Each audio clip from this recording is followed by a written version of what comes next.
Hola, buenas tardes compañeros y profesor. Mi nombre es Mateo Ramírez Briceño, médico veterinario egresado de la Universidad Pedagógica y Tecnológica de Colombia. Soy actualmente estudiante de primer semestre de anestesiología veterinaria y en este caso pues voy a realizar una presentación para la materia de ética y legislación. Mm, en este caso pues voy a hablar sobre algunos dilemas éticos en anestesiología veterinaria enfocado inicialmente en la anestesia en animales sin aparente propietario. Inicialmente, pues voy a empezar hablando sobre qué es la ética. La ética, pues, tiene varias definiciones. En este caso, pues yo voy a aplicar la de un conjunto de normas morales que rigen la conducta de una persona en cualquier ámbito de la vida. En este caso, claramente, pues lo vamos a enfocar en el ámbito de la medicina veterinaria. Entonces, vamos a hablar sobre cuatro de los principios éticos que hemos visto a lo largo de las clases y que se relacionan con la temática de esta diapositiva. Entonces tenemos el principio de no maleficencia que básicamente nos habla de una obligación de no causar daño a nadie, en este caso a los animales, ya sea de forma física, económica, psíquica o moral. El principio de beneficencia que se refiere a la obligación moral de actuar en beneficio de los demás, buscando un bienestar y evitar causarles daño. El principio de autonomía, que en este caso pues lo vamos a enfocar en los propietarios, que básicamente sería la capacidad de los propietarios de tomar decisiones racionales y morales sobre sus animales o nuestros pacientes. Y el principio de justicia, que habla de un principio que establece que los animales deberían ser tratados con igualdad y respetos, sin importar pues en este caso la capacidad económica del propietario, la raza ni ningún aspecto adicional. Bueno, voy a empezar hablando sobre aspectos legales. Hablando de aspectos legales, pues hay que tener en cuenta al Consejo Profesional de Medicina Veterinaria y Zootecnia, que es el que nos rige o el que hace cumplir ciertas leyes o normas que vamos a empezar a abordar en la siguiente diapositiva.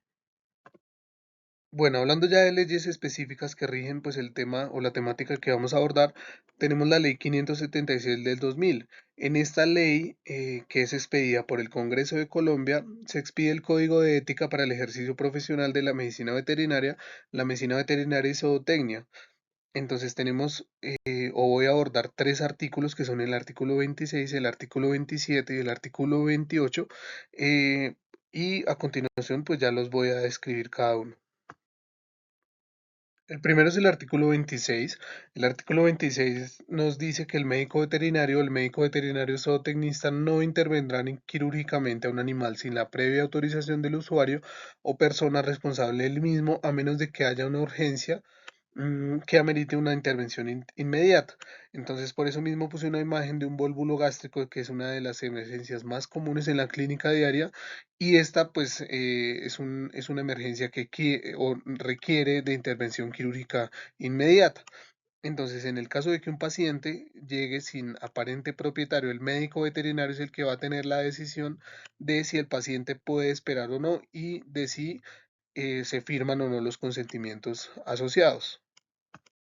Segundo, el artículo 27. El artículo 27 nos habla de que el médico veterinario zootecnista están en la obligación de comunicar al usuario de sus servicios, el tipo de tratamiento, los riesgos y o efectos adversos que generen su aplicación, así como la evolución, el pronóstico y los resultados del caso.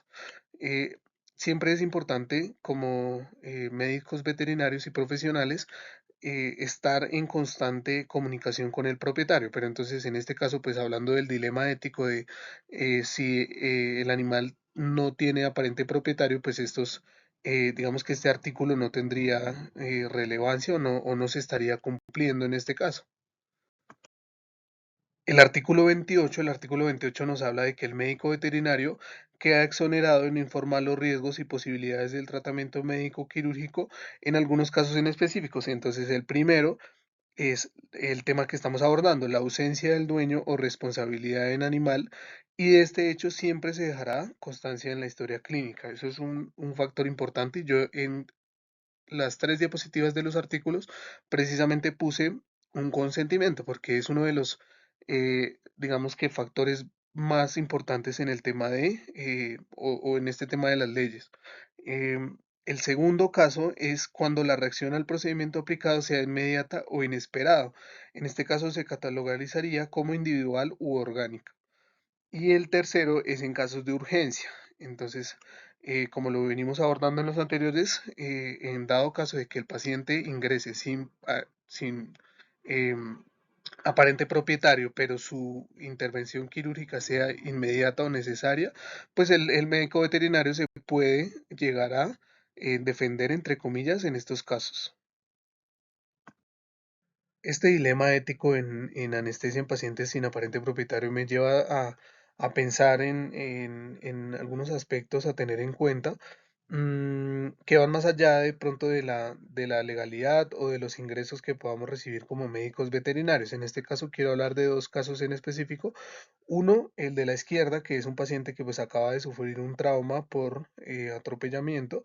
En este caso, pues el animal, siendo callejero, no tiene un aparente propietario. Entonces nosotros como médicos veterinarios estaríamos en la obligación de atenderlo, de curar su dolor, su infección, limpiar su herida, o en dado caso pasarlo a un procedimiento quirúrgico.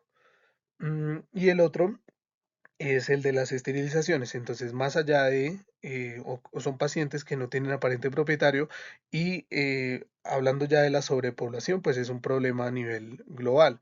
Entonces, si hablamos de, o si tenemos en cuenta este aspecto, pues estaríamos también en la obligación de mermar este problema para la población como tal.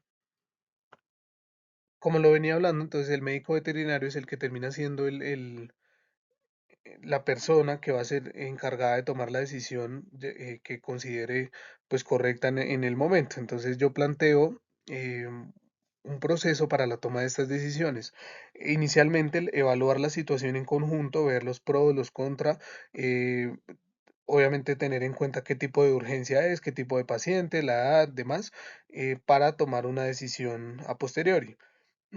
Es muy importante y como yo lo venía enfocando en las anteriores diapositivas, es la documentación del proceso. Eso siempre va a ser importante, anotar todo en la historia clínica, sea o no que se encuentre el paciente, el propietario, perdón, sea o no que se encuentre, sea o no que tome una decisión, siempre se debe documentar en la historia clínica.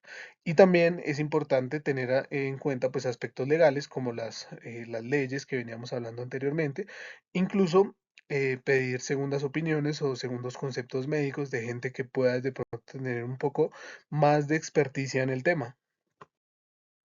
Bueno, muchas gracias por su atención.